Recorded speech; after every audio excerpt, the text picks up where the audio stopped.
Ayan, nanay. 15,000 pesos. Kapag tama ang sagot mo, yung pera mo magiging 49,000 pesos. Pero kapag mali, bababa ng 19,000 pesos. Kaya good luck sa inyo. Galingan nyo. Ito na ang 2002 Throwback Question. Uy, mas malakas ang usok, ha? Ay, mainit nga sa loob eh. Oo. Bago yung sinaing. Bango. Nanay, makinig kayo, Mig. Taong 2002. March 14, 2002, nang itinatag ang SpaceX o Space Exploration Technologies Corporation na naglalayong magkaroon ng sustainable colony sa planetang Mars.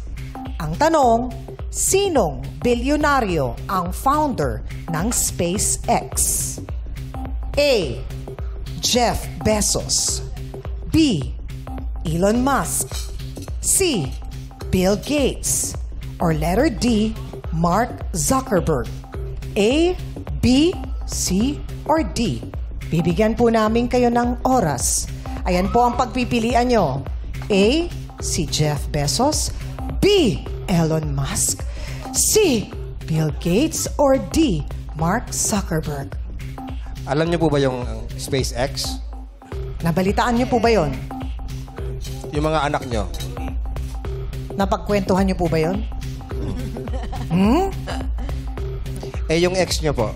Ayun! Naligaw nga eh. Nagpunta nga sa, left side. Ano po ang hula niyong sagot Pero yung dyan? anak ko alam yan eh. Siguro dahil 29 years old na siya. So ano po, mamimili po kayo. A, B, C, D. Gusto niyo po tawagan natin yung anak niyo? Wala tayong call a friend eh. Okay. Okay. Your timer starts now. D.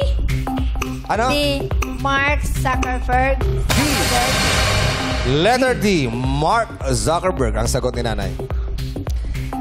Letter D, Mark Zuckerberg. Sigurado na kayo dyan, nay? Sigurado na po kayo?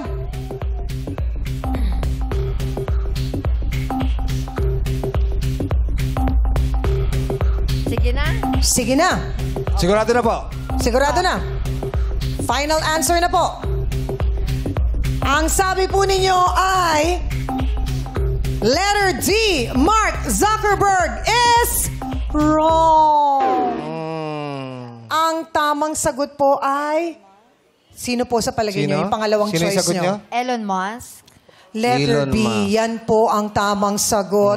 Sayang! Letter B, si Elon Musk. Si Mark Zuckerberg ay Facebook daw. Facebook, si Mark Zuckerberg. Facebook. Oo. Pero kayo po ay mag-uwi pa rin ng 19,000 pesos! Sa ngayon.